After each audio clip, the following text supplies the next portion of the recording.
We stay at flyweight for our co-main event as champion Alexandre Pantoja defends against Kai Kara France. So no profiles for this one. Let's get right into the matchup. After finally getting a dominant victory over a challenger, Pantoja welcomes another striker named Kai. Other than preferring to keep the fight on the feet and their big power, there aren't too many parallels between Kara France and Asakura. The Japanese was a lanky kickboxer with dangerous knees, while the Kiwi is a stocky puncher who relies on big wide punches to put his opponents out. Pantoja finds himself being the taller man in a fight for the first time since becoming a champion, with Kai Kara France being billed as having an inch on reach on the champion. We're basically talking about a length parity in this matchup. The Kiwi has shown tremendous takedown defense, keeping the fight mostly upright against the likes of Askarov and Albasi. He hasn't been perfect grappling wise though. He found himself in some precarious position before submitting to a guillotine against Brandon Royval, though the guillotine was found on the feet, we gotta say. And he got taken down and got his back taken by Rogerio Bontorin back in 2021 and Albasi in 2023. That's very important in a fight against Pantoja. When he has found himself in scrambles or bad positions, Kai Kara France is solid, has a very good grasp of how to defend and how to improve positions, and will fight submission attempts as long as there's a way out. Now, if we go way back, these two guys already fought each other in The Ultimate Fighter, where they had a 2-round fight that was very competitive. In that fight, Pantoja was not able to secure a takedown, but he threatened to take the back against the fence.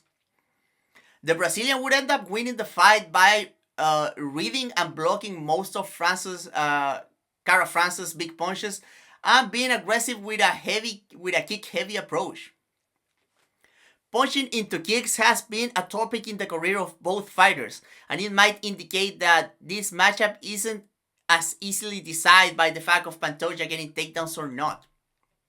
So, if we remember, Pantoja has used his combinations of punching punctuated by kicks to beat Kai Kara France in the past, but also Brandon Moreno, especially in fight 2, the one in Santiago de Chile where I was live for. And also we saw Pantoja getting his kicks to good use against Kai Asakura, tracking the exits. That's something. And Kai Kara France not only struggled with that tactic against Pantoja back in the day, but he lost to both Brandon Moreno and Brandon Royval doing similar stuff. So that's something to look out for on the feet. Because I'm feeling like a lot of people are widely favoring Kai Kara France on the feet. But there are stuff remember, Pantoja won that first fight without getting any takedowns. Kai Kara France was able to keep the fight standing back in their tough bout, but he does tend to give up his back to defend takedowns. And we know Pantoja is an elite back taker. Kai Kara France still has a lot going for him. Other than his sturdy takedown defense, he was successful against Pantoja and has been effective throughout his career using leg kicks. And if anyone has the power edge here, is the challenger, as tough as the champion has proven to be. Sometimes matchups just don't change. And if we look back at their first fight, I was surprised to see that while both fighters have improved a lot, it was the younger fighter here, Kai Kara France, who looked a lot closer to his current iteration. Pantoja surprisingly looked very similar, but I feel like he has improved a lot more, especially when it comes to ideas in his striking. And especially as a technical wrestler, I feel like Pantoja is a lot better, especially when putting transitions together. I feel like there's a marked improvement in Pantoja there. Kai Kara France has improved as a defensive wrestler mostly. And the timing, he has refined the striking, but he's still mostly the wide punches guy that he used to be back in the day. We gotta say here, Kai Kara France is younger, has the takedown defense to keep it on the feet, and he packs big power. But I think that Pantoja is going to make this fight like messy enough.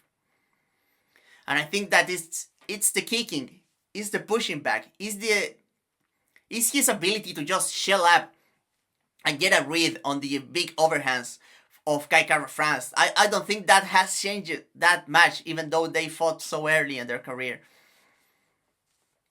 I think that Pantoja is going to make it like ugly. Kai Kara-France, if you push enough, like we saw, like Albasi eventually got a takedown and got to the back. Albasi obviously like strong, a good wrestler, but he doesn't have the transition game of a Pantoja. I think Pantoja will get to the kicking, will get to pushing Kai Kara-France back, fighting at a pace that is not very comfortable for the Kiwi, and he will get to the back eventually. And I think that on round 4, Pantoja will grab a submission and retains his title.